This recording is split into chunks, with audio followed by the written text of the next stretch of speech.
vous écoutez Radio Patrimoine. Je suis Delphes Tremblay, votre animatrice. Et aujourd'hui, je suis en compagnie de Meda Saïdi, la directrice du Chez nous Mercier-Est. Ça va bien? Ça va bien, merci. Oui, donc est-ce que vous pouvez me présenter rapidement l'organisme du Chez nous de Mercier-Est? Bien sûr, certainement. Donc, le Chez nous de Mercier-Est est situé au 7958 rue Hochelaga. On est à l'est de la 25 et on est au sud de la rue Sherbrooke. Donc, on est situé dans le quartier de Mercier-Est. Il est fondé depuis 1985, donc au-dessus de 35 ans. Je pense que vous avez eu l'opportunité de discuter avec mon prédécesseur, Monsieur Desnoyers, qui dit très bien l'histoire du Chez nous d'ailleurs. Oui, donc, ça. Je vais épargner l'historique du Chez nous, mais ceci étant dit, là, c'est vraiment une initiative de quartier. Il y a eu une volonté d'offrir un lieu de rassemblement aux aînés du quartier. Et évidemment, il y a eu un comité qui s'appelait Vieillir ensemble, qui était composé là, de différents acteurs communautaires, des citoyens. Et de là a émergé justement l'idée d'un centre communautaire. Et parmi les fondateurs, là, il y avait Madame Marcelle Côté, qui est décédée cette année, en fait, et qu'on a eu une commémoration pour... en son honneur, et il y a eu M. Gabriel Grenier, André Proulx parmi les différents fondateurs. Sinon, la mission de l'organisme, c'est un milieu de vie. On est un milieu de vie accueillant, inclusif. On a la mission de briser l'isolement des aînés, de favoriser leur autonomie et le maintien dans la communauté. Au fond, notre clientèle cible, c'est les personnes de 55 ans et plus à Mercier-Est, mais on rejoint d'autres aînés dans d'autres secteurs. Tout à fait, par différents services. Puis, le but, c'est d'améliorer leur qualité de vie, briser leur isolement, puis en leur offrant des activités, des services sociaux et des services communautaires. Peut-être parler des valeurs. Oui. Donc, chez nous, on prône la bienveillance, bien évidemment. Entre toutes les valeurs aussi, il faut dire que c'est des valeurs qui englobent, en fait, qui rejoignent nos membres, nos bénévoles, mais aussi les membres de l'équipe. Donc, on a des valeurs universelles, donc la bienveillance, le respect de soi, le respect des autres. On travaille beaucoup dans un climat de non-jugement. On essaie de favoriser beaucoup, c'est ça, de ne pas porter de jugement, d'être inclusif, d'être ouvert à la diversité. Mais aussi, on prône l'entraide. Évidemment, la majorité de nos services reposent sur l'entraide et sur l'implication des bénévoles. Quoi dire de plus? On a au-dessus de 850 membres actifs. Wow! Ouais, beaucoup de membres. On pensait que la pandémie allait avoir un impact sur le membre et finalement, non. Ah, c'est étonnant. Nous, on a perdu tout. C'est vrai? Non, dans notre cas, c'est quand même assez impressionnant. Les membres sont restés très solidaires et il faut dire qu'on a continué à offrir des services tout au long de la pandémie. Donc, il y a quand même eu un beau renouvellement du membership. Mais globalement, on rejoint à peu près, à part les membres, on rejoint à peu près 2000 aînés dans le quartier via nos différents services. Wow, c'est vraiment génial. Et c'est quoi vos services, là, exactement? Oui. Donc, on a plusieurs mandats. On offre au-dessus de 45 activités et services, justement, qui nous permettent d'atteindre notre mission. En fait, on a au-dessus d'une trentaine d'activités communautaires, notamment des activités physiques pour prévenir le déconditionnement. On a des activités culturelles, on a des fêtes de socialisation. Puis, on s'est beaucoup adapté durant la pandémie aussi, en proposant des activités à distance. C'était comment rejoindre les aînés à distance? C'était difficile. On a essayé de trouver différents moyens, notamment par des appels d'amitié. On faisait beaucoup de livraisons, donc de la livraison de nourriture, de la livraison de trousses de socialisation, qui étaient comme des petites idées d'activités qu'ils pouvaient faire à partir de chez eux. Donc, c'était parmi nos moyens beaucoup d'appels de courtoisie. Donc, tout moyen était bon pour rester en contact avec eux, puis même de les voir à distance pour quelques minutes. Sinon, d'autre part, on a des services de l'entraide qui sont principalement pour les personnes en perte d'autonomie. Et la majorité de ces services-là sont assumés par des bénévoles. Donc, on parle ici de cliniques d'impôts, cliniques de vaccination, du dépannage alimentaire, de la livraison de dépannage alimentaire plus précisément. Ensuite, on a un programme d'intervention de proximité Donc, c'est une intervenante qui va rejoindre les aînés qui sont plus isolés, plus vulnérables dans la communauté. Donc, elle fait du porte-à-porte, elle va dans les commerces. Ça nous permet aussi de rester à l'affût, justement, des besoins des aînés dans le quartier. Les gens qui ont besoin d'aide, leur donner les ressources. Tout à fait, tout à fait. On fait du repérage qu'on appelle, mais aussi par la suite du référencement vers les services. Puis, ça nous arrive souvent de les référer vers nos propres services aussi. Oui, bien sûr. Tout à fait. Puis, sinon, en fait, on a un programme d'intervention de milieu dans 2 HLM aînés dans le quartier. Okay. Donc, on rejoint au-dessus de 200 locataires aussi via ce programme-là. Et sinon, dans nos autres services, on est beaucoup engagé aussi sur la défense de la cause des aînés et la valorisation de leur image. Donc, on a beaucoup d'initiatives justement pour essayer de sensibiliser pas seulement les aînés, mais aussi la population à la maltraitance. Oui, tout à fait. La fracture numérique, l'agisme aussi. Et comment vous faites pour faire ça? On a différentes campagnes de sensibilisation, notamment au mois de mars, pour la maltraitance, en fait. On essaie de sensibiliser, c'est le mois de la fraude, fait qu'on essaie de les sensibiliser beaucoup aux différents types de fraude. On essaie de sensibiliser aussi la population, justement, de ne pas adopter des comportements agistes, donc de valoriser, en fait, la place de l'aîné. Et on sait qu'avec la pandémie, ça n'a pas toujours été facile. Il y en a beaucoup qui ont senti, en fait, en fait, le sentiment qu'ils ont eu, c'est qu'ils ont été infantilisés, qu'on les a pas écoutés. Et ce qui est tout à fait juste, en fait, avec les différentes mesures, comme on a voulu mettre en place des mesures pour les protéger parce qu'ils sont plus vulnérables pour certaines personnes, mais en même temps, ça a eu ces conséquences-là.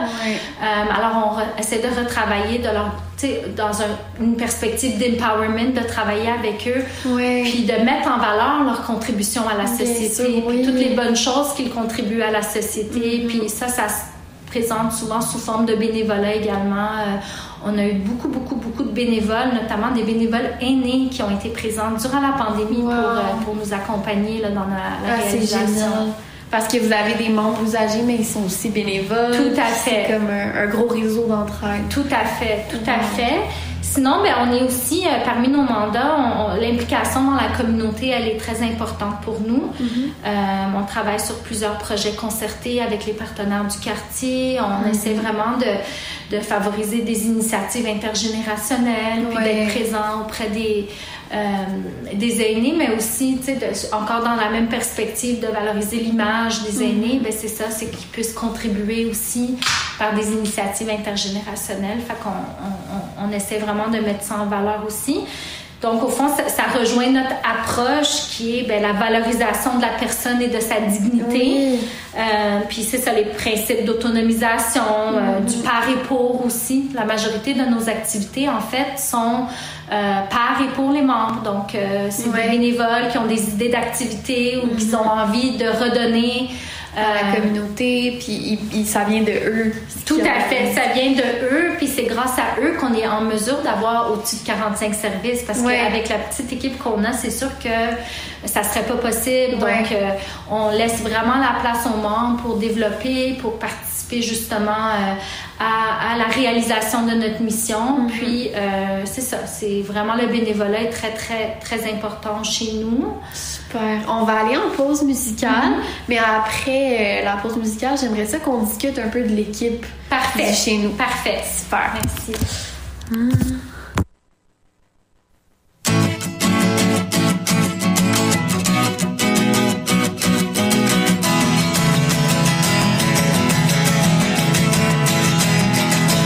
They paved paradise, put up a parking lot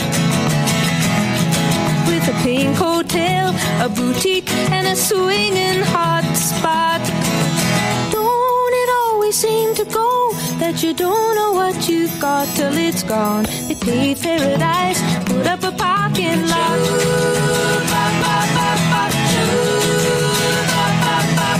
They took all the trees, put them in a tree museum. They charge the people $1.50 just to see them. Don't it always seem to go that you don't know what you've got till it's gone? They paved paradise, put up a parking lot.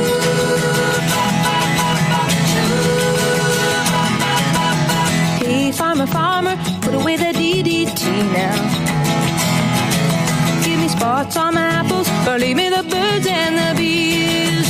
Please don't it always seem to go that you don't know what you've got till it's gone. They paved paradise, put up a parking lot.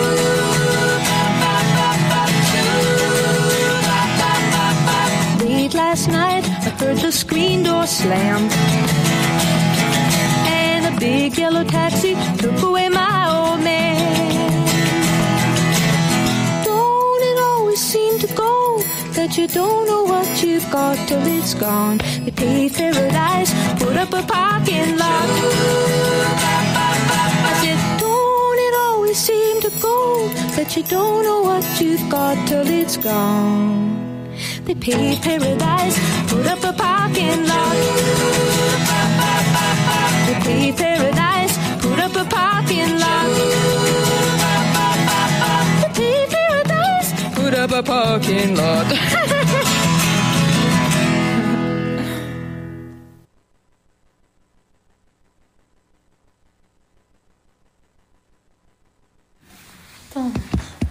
Vous écoutez Radio Patrimoine, je suis avec la directrice du Chez Nous de Mercier-Est et juste avant la pause, on discutait là, de c'est quoi le Chez Nous Mercier-Est. Est-ce que maintenant vous voulez me parler un peu de c'est qui l'équipe qui travaille ici? Oui, certainement. Bien, c'est l'équipe qui est composée de 9 employés permanents et de temps en temps, on a des employés d'été, on a des stagiaires aussi qui sont présents au courant de l'année. Donc, on essaie aussi de favoriser un milieu de travail qui permet aussi, qui favorise l'apprentissage également là, des étudiants. Donc, on est beaucoup ouvert au programme universitaire, au cégep. Super. Puis c'est une équipe, mon équipe elle est formidable, vraiment, quoi dire de plus, c'est une équipe dynamique, engagée, très créative. On a un responsable des communications, on a une adjointe à la direction, on a des responsables de secteur, notamment une responsable des activités communautaires, une responsable de l'entraide et du bénévolat. On a une agente de liaison, secrétariat. On a des intervenants de milieu, de proximité. Fait qu'on a une équipe diversifiée, mais c'est quand même une petite équipe pour le nombre de personnes qu'on rejoint. Des fois, c'est surprenant. Oui, c'est ça. On a comme 800. Oui, exactement. 45 services, mais on est juste 9. Ouais. Mais ceci étant dit, justement, comme je l'ai dit tantôt, c'est vraiment grâce à l'implication des bénévoles qu'on est capable de réaliser beaucoup de nos services. Puis on prône beaucoup chez nous un mode de gestion qui est un mode de gestion participatif et on le fait aussi via nos différentes comités bénévoles aussi. Fait que l'idée c'est les membres ils participent à la vie associative, ils peuvent prendre des décisions à des instances, dans des instances notamment dans des AGE, ils peuvent donner leur opinion à travers des sondages, ils peuvent participer au sein de groupes de bénévoles et de comités. Ils font partie de l'équipe. Tout à fait. Ils font partie des prises de décision. Ils font partie de l'équipe. On parle des membres, des bénévoles. Mais aussi au sein de l'équipe, tu sais, au niveau de mon style de gestion aussi, je vise beaucoup, en fait, tu sais, le bien collectif. On parle au nous, on développe des choses au niveau collectif, on fait de la co-construction, on fait des activités de brainstorming, on prend la communication ouverte, la transparence, dans tout ce qu'on développe aussi, on essaie vraiment de favoriser l'action bénévole aussi. On a une approche de renforcement positif. Là. On essaie d'avoir une approche humaine, puis vraiment là, de mettre, que ça soit les membres, les bénévoles ou l'équipe qui est mis de l'avant, tout à fait, qui est mis de l'avant. Puis aussi, c'est ça, de mettre en valeur les forces de chacun, puis les différentes compétences qu'elles ont aussi, là, ces personnes-là. S'il y a un bénévole qui a une compétence spécifique dans un domaine, on va vouloir pouvoir exploiter le plein potentiel, mais on fait la même chose avec l'équipe de travail. Fait qu'on laisse vraiment place à la créativité. C'est génial. Et c'est comme ça, comme organisme communautaire, on est capable d'arriver à l'innovation sociale, puis d'arriver à des bonnes idées, puis des beaux projets, de laisser cette autonomie-là aussi, puis la place à l'équipe. Donc, voilà. Et vous, comment vous êtes arrivée dans le rôle de directrice au Chez Nous? Moi, ça va faire bientôt 4 ans. Je suis arrivée en 2018 et j'ai un background, là, mon profil professionnel. J'ai travaillé en fait toute ma vie dans le milieu communautaire, mais aussi philanthropique, donc dans le secteur des OBNL. Okay. Donc j'ai au-dessus de 13, 14, 15, je sais plus, là, au-dessus de 15 ans, on va dire, d'expérience, là, sans donner mon âge. Mais je suis arrivée en poste en 2018. Par contre, j'ai occupé des postes de gestionnaire, mais c'était mon premier mandat comme directrice générale. Ouais. Et déjà à l'époque, quand je suis arrivée, il y a quelques années, mon prédécesseur, là, c'était un monsieur qui avait extrêmement beaucoup d'expérience aussi professionnelle. C'est un monsieur qui a travaillé en santé publique. Il avait au-dessus de 30 ans d'expérience. Alors, quand je suis arrivée en poste, c'est sûr que c'était des gros souliers à remplir. Je cherchais l'expression. Puis je me l'ai fait dire pas mal de fois aussi. Ah, ouais. Donc, effectivement, c'était un gros défi qui m'attendait, mais en même temps, tu sais, c'était tellement un beau défi, tellement un bel organisme. Je me rappelle, là, quand je suis arrivée au centre, j'étais vraiment impressionnée là, par la chaleur, puis le côté humain, puis l'accueil que j'ai eu. Puis c'est d'ailleurs une de nos forces au Chez Nous, c'est qu'on règne dans un esprit familial, on est accueillant, on est chaleureux. Donc, j'ai eu ce même accueil-là et j'ai vraiment tombé en amour avec l'organisme et j'étais prête à relever ce défi-là. C'est super. Et en tant que femme, là, vous disiez tantôt que c'était des gros souliers à remplir de remplacer un homme dans un poste de direction. Tout à fait. Est-ce que vous pouvez me parler un peu de ce parcours-là? Oui, je pense que comme femme, on voit de plus en plus de femmes occuper des postes de gestion. On le voit de plus en plus, que ce soit dans le secteur des OBNL, mais dans le secteur privé aussi, là, dans le corporatif. Ceci étant dit, il existe encore des biens conscients, de stéréotypes. Tu sais, justement, est-ce qu'elle vient d'arriver, elle a l'air jeune, est-ce qu'elle va réussir? C'est un poste avec beaucoup de responsabilités. Est-ce qu'elle a des enfants? Va-tu pouvoir faire une conciliation famille? Ça, c'est drôle parce que pour les hommes, on n'en parle pas. On n'en parle pas, tout à fait. Puis il existe des hommes qui doivent concilier travail et famille aussi. Fait que, tu sais, c'est sûr, est-ce qu'elle a assez d'expérience? Il y a plus de doutes, c'est sûr. Tout à fait. Comme femme, je pense qu'on le vit davantage.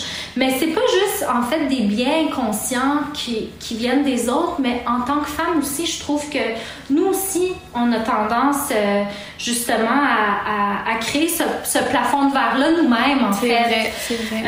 Tu sais, c'est démontré dans des recherches, des études, là, qu'on n'applique pas sur des postes si on pense pas qu'on coche à tous les critères. On a tendance à comme pas vouloir se lancer dans des gros défis. Ça peut arriver aussi, tu sais, ça peut être plus intimidant.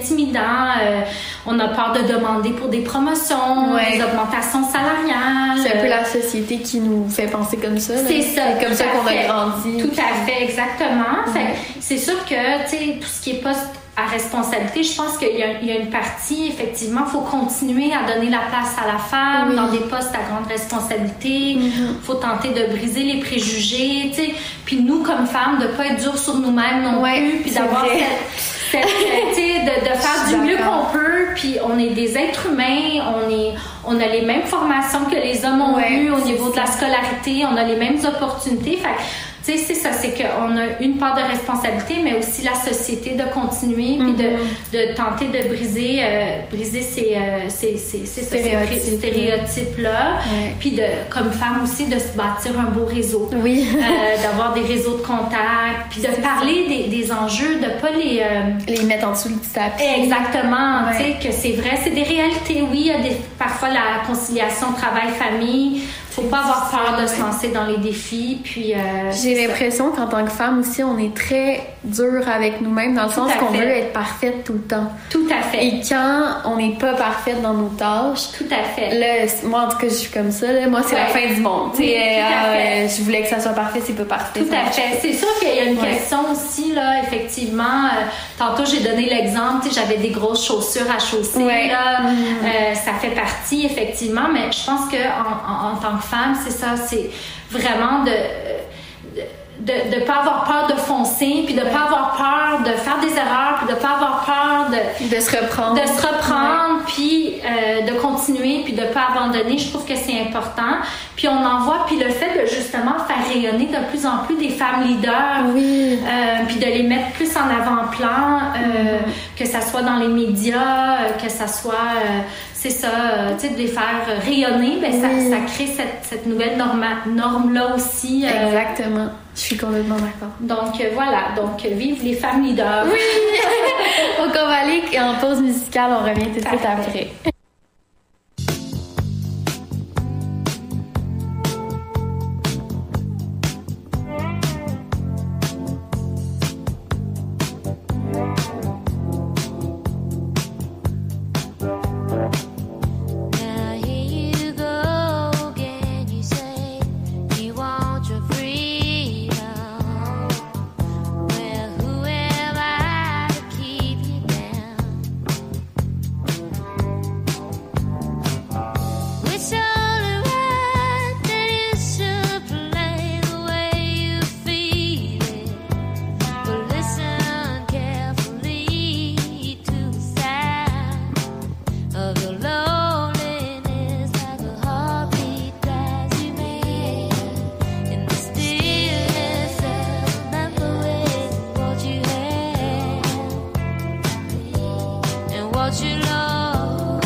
Vous écoutez Radio Patrimoine, l'émission du Centre communautaire Hochelaga.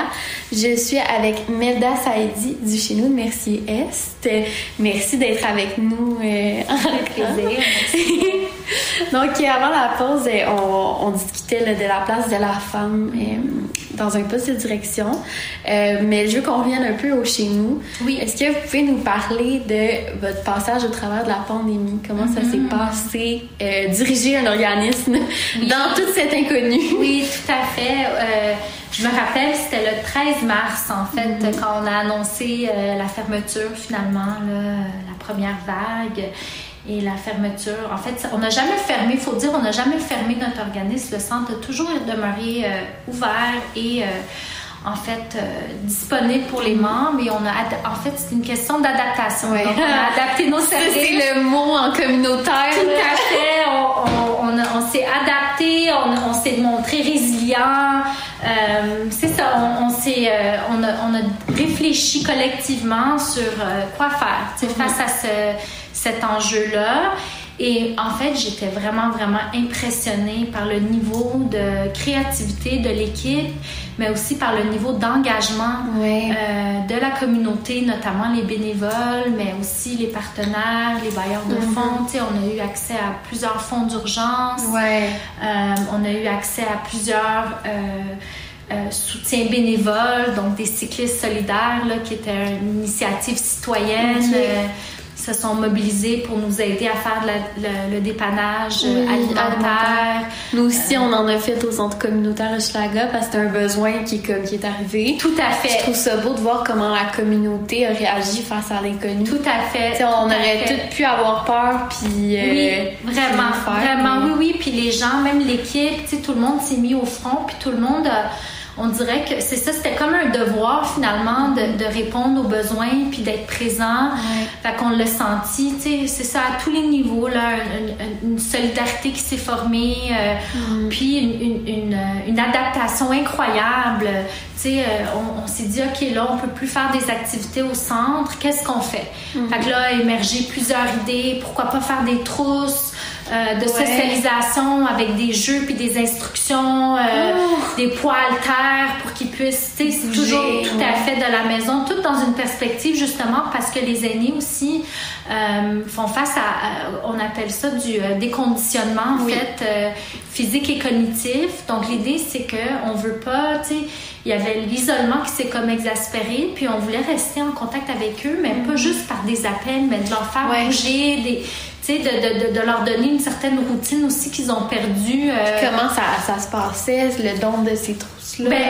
Beaucoup par les cyclistes solidaires. On a eu beaucoup aussi de personnes bénévoles qui ont continué à nous soutenir puis à aller porter ces trousses-là. On a eu aussi beaucoup, tu sais, malgré la pandémie, il faut dire, il y avait quand même les rendez-vous médicaux qui se poursuivaient. Et on a un service, justement, d'accompagnement transport médical pour les personnes en perte d'autonomie.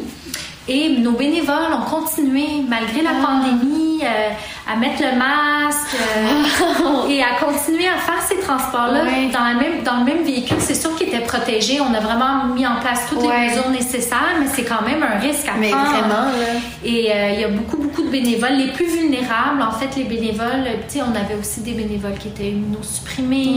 C'est ça. Fait qu'eux autres, on a vraiment découragé fortement leur implication pour un petit bout de temps, juste parce qu'on voulait quand même les protéger aussi. Bien sûr.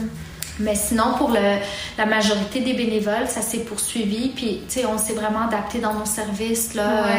On a développé, on a eu, justement, c'est une initiative qui est même venue du conseil d'administration à l'époque. Il y avait deux membres, notamment la présidente à l'époque puis la vice-présidente qui ont prêté main forte, sont allés dans la cuisine en fait faire de la popote tout l'été là pour préparer les repas avec une employée. Donc vraiment là, tout le monde, l'esprit de solidarité, tout le monde a vraiment travaillé fort pour essayer d'offrir les services puis s'adapter aux besoins émergents. Puis est-ce qu'il y a des choses qui sont restées? Tu sais, là, on voit la fin, enfin, de la pandémie. Qu'est-ce qui va rester de ces initiatives-là? Oui, c'est sûr que on vivait beaucoup de fractures numériques avant la pandémie. Fait que là, avec l'arrivée de la pandémie, il y a plein de services qu'on voulait déployer, notamment des activités virtuelles, des conférences, des cours d'activités physiques, exactement. Puis, on a comme pas eu le choix, en fait, d'adresser cet enjeu-là, mais tu sais, avec des initiatives concrètes, donc des cours d'informatique, du soutien individuel. Les gens n'arrivaient pas à se connecter sur Zoom au début. Fait que là, les membres de l'équipe, tout le monde se mobilisait pour les soutenir. Fait que ça, c'est quand même un bel acquis qui va rester parce qu'il y a beaucoup de personnes, justement, pas seulement que, tu sais, ils ont Internet à la maison, ils ont accès à Zoom, plateforme mais c'était, tu sais, ce petit côté-là du manque de soutien ou de formation. Le petit besoin d'aide qui manquait. Exactement. Puis pour les autres qui n'ont pas accès à ces outils-là, ben, on a eu la chance d'avoir des dons impressionnants d'une centaine d'ordinateurs. On a pu aussi recevoir une commandite pour établir des réseaux connexion Internet dans les 2 HLM aînés. Ah, c'est génial. Fait que ça, c'est des choses des acquis qui vont rester, en fait. Puis c'est sûr que c'est les cours d'informatique. Là, ils le savent. C'est sûr qu'ils vont avoir besoin d'aide encore. Mais c'est un acquis qui reste puis qu'ils peuvent utiliser pour aller parler à leur famille, tout à qui aide à briser l'isolement. Tout à fait. Ça a beaucoup contribué à tout ça. C'est génial. Puis, parmi les autres services, l'idée des appels d'amitié, c'est un dossier qu'on voulait reprendre. Puis, avec la première vague, on a pris la liste de nous. À l'époque, il y avait 900 membres. Puis, toute l'équipe, on s'est séparé ça. Puis, je me suis inclus là-dedans. On appelait. Moi aussi, j'en ai fait. On appelait, puis on demandait. Puis ça, c'était très apprécié parce qu'on pensait à eux. Puis, en fait, cette idée-là d'appel d'amitié, on l'a maintenue avec les personnes spécifiquement qui vivent seules. Fait qu'on continue de. Il y en a qui ça intéresse pas, mais la plupart sont. Tu sais, il y en a qui parlent pendant des heures, puis il y en a d'autres qui c'est juste un petit 5 minutes. Exactement. Juste ces 5 minutes-là, ils disent merci beaucoup. Tout à fait. Ils sont très heureux d'avoir l'appel. Puis, on poursuit ça aussi. Puis il y a beaucoup de services qu'on a développés durant la pandémie. L'idée de, justement, les trousses de socialisation, on l'a fait jusqu'à tout récemment. Le seul souci, c'est par rapport au financement. C'est sûr que les fonds d'urgence sont tous arrivés au même moment. Je comprends. Ils sont tous arrêtés au même moment. Fait que, tu sais, notre organisme a pu, quand on avait les sous de déployer ces types de services-là, mais c'est sûr que depuis la dernière année, c'est un petit peu plus difficile. Puis on sait que l'argent communautaire, c'est une bataille. Oui, tout à fait. Mais c'est surtout le financement à la mission aussi qui est difficile à aller chercher. On sait qu'en ce moment aussi, le marché du travail est très compétitif, les salaires, de regarder une rétention des employés, mais aussi d'offrir des services à la hauteur des attentes puis qui répondent aux besoins. Donc souvent, on applique sur différentes demandes de subventions, on dépose des projets, c'est tout le temps ponctuel. Fait que c'est sûr que c'est beaucoup de travail, mais ça reste qu'on vient, en fait, comme gestionnaire dans le communautaire, tu sais que c'est pas mal ça. C'est notre réalité. C'est ça. Mais c'est sûr que... Ça vient avec. Ça vient avec, mais c'est sûr qu'un financement à la mission, là, vraiment, on travaille fort là-dessus. On a même fait des représentations aussi pour ça. C'est vraiment essentiel. Puis ça nous permet aussi, comme équipe de travail, de mettre nos énergies aux bonnes places plutôt que de faire de la reddition de comptes puis des demandes de subventions. On passe plus à l'action. Puis, on est capable d'avoir un plus grand impact aussi. Oui, c'est génial. Bon, on va aller en pause musicale, puis on va revenir pour la conclusion tout de suite. Parfait. Merci.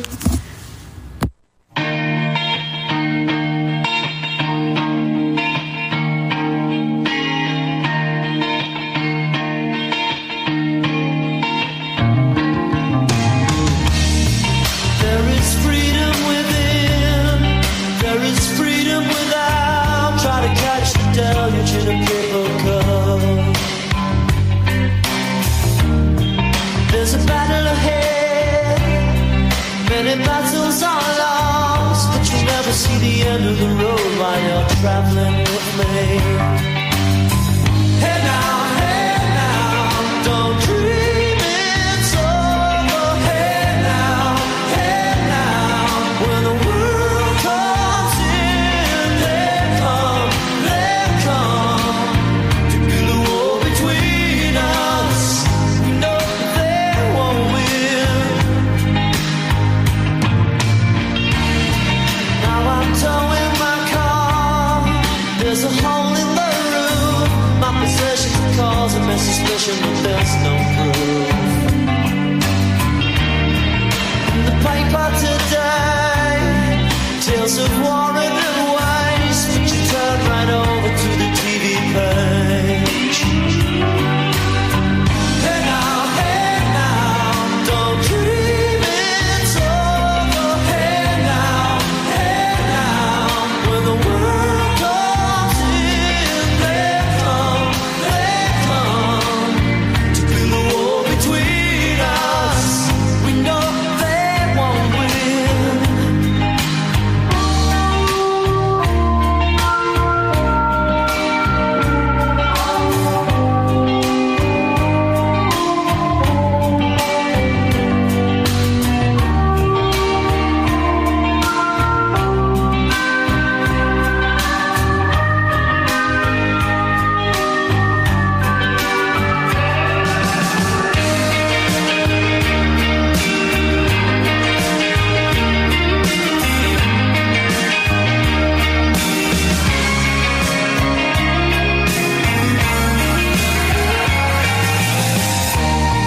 Now I'm walking again to the beat of a drum, and I'm counting the steps to the door of your heart. Only shadows ahead, barely clearing the roof. Get to know the feeling of liberation and release. Hey now, don't dream it's over. Hey now, when the world comes in, they come to build a wall between us. No, they won't win.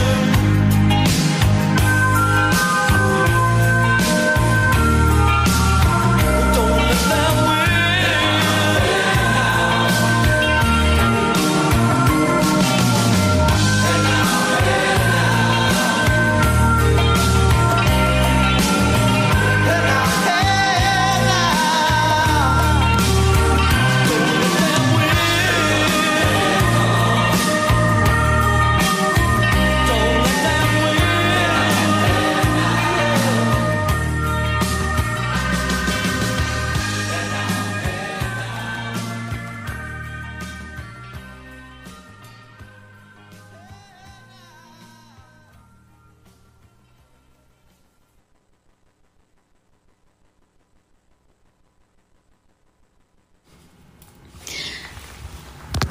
Vous écoutez Radio Patrimoine, je suis avec la directrice du Chez Nous Mercier-Est.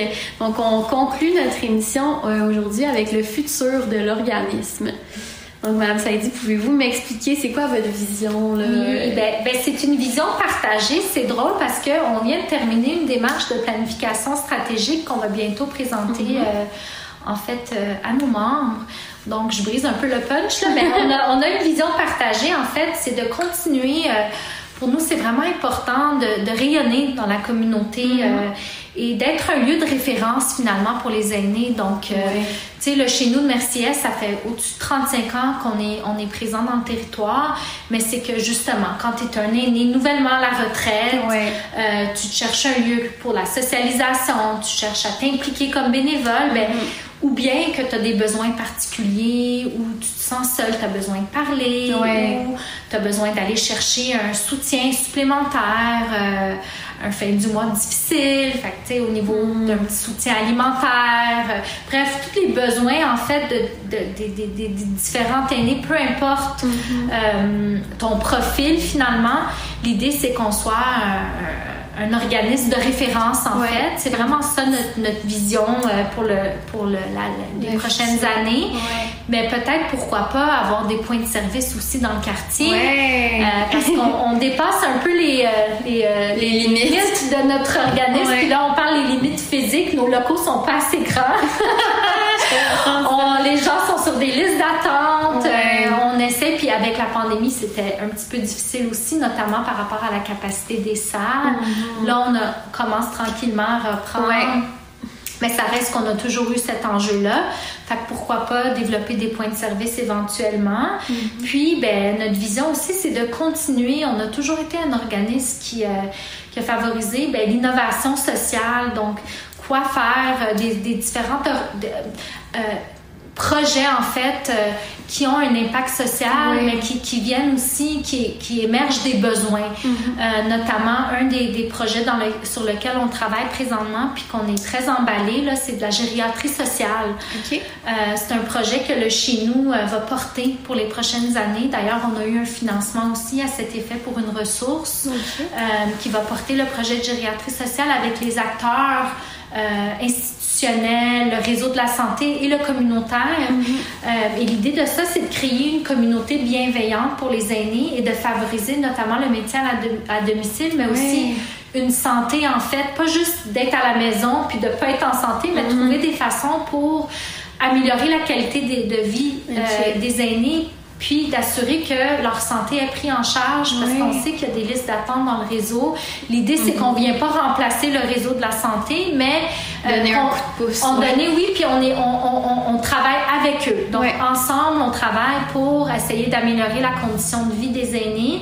Puis, ce projet-là aussi, comme communauté, parce qu'il y a plusieurs acteurs qui sont impliqués, nous permet aussi de développer une expertise de plus, une expertise clinique aussi, tu sais, comment reconnaître les signes de vieillissement, tu sais, comment, justement, quel type d'approche d'intervention adopter, quel type de trajectoire aînée adopter aussi pour différents cas. Et c'est vraiment un lieu aussi d'échange. Ça va favoriser les échanges entre les différents acteurs.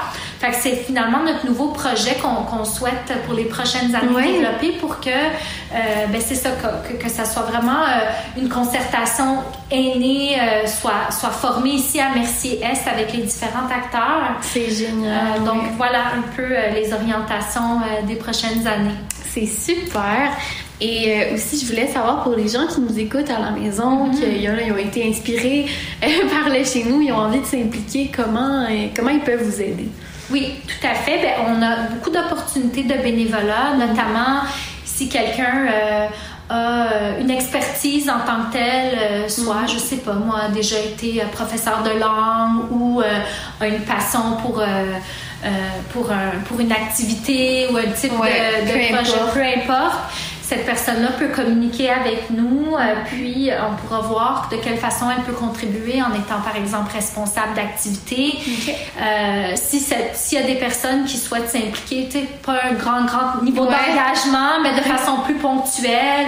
On a tout type de bénévolat aussi, du bénévolat administratif. On a aussi des opportunités, notamment pour les gens qui ont accès à un permis, une voiture, pour faire de l'accompagnement transport. On a toutes sortes d'opportunités, là, je vous dirais, là, avec nos 100 bénévoles, on a au-dessus de 100 opportunités, je vous dirais à peu près une trentaine d'opportunités, j'exagère, là, mais une trentaine d'opportunités de bénévolat chez nous. Et on continue toujours, puis on laisse toujours la place à des nouvelles personnes. Parfait. Sinon, si c'est juste pour participer aux activités, si c'est simplement pour briser l'isolement, pour avoir un lieu finalement pour retrouver des personnes, pour rencontrer du monde, pour venir chercher de l'aide, pour avoir de l'écoute active, c'est possible aussi. Certains de nos services, en fait, il faut avoir une carte de membre valide qui est au montant de 12 $ annuel pour avoir accès à certains services. Puis il y a d'autres services qui sont complètement gratuits aussi, notamment là, les services de l'intervention puis de l'entraide. Parfait. Et pour faire une demande de bénévolat, comment ça se passe? Est-ce que vous avez un site web? Oui, on a un site web. On a un site web, c'est le cheznous.org. Sinon, on peut toujours appeler au centre qui est le 514-351-5131. Et vous pouvez demander, justement, dire que vous êtes intéressé de faire du bénévolat puis de vous impliquer. Puis sinon, si vous voulez plus d'informations par rapport à nos services, il y a toujours Lina à l'accueil qui va pouvoir vous donner les informations. C'est super. Pouvez-vous nous rappeler l'adresse une dernière fois? Oui, c'est le 7958 rue Hochelaga. Super, un énorme merci d'être passé à l'émission. Merci de m'accueillir. Oui, ça fait plaisir. Donc, je vais juste remercier nos partenaires à nous avant de finir. Donc, merci au Chez nous de Mercier-Est, merci au Centre communautaire Hochelaga, à Radio Centre-Ville, au Centre d'hébergement J-Henri Charbonneau et à l'organisme Résolidaire. Donc, merci beaucoup et à la semaine prochaine.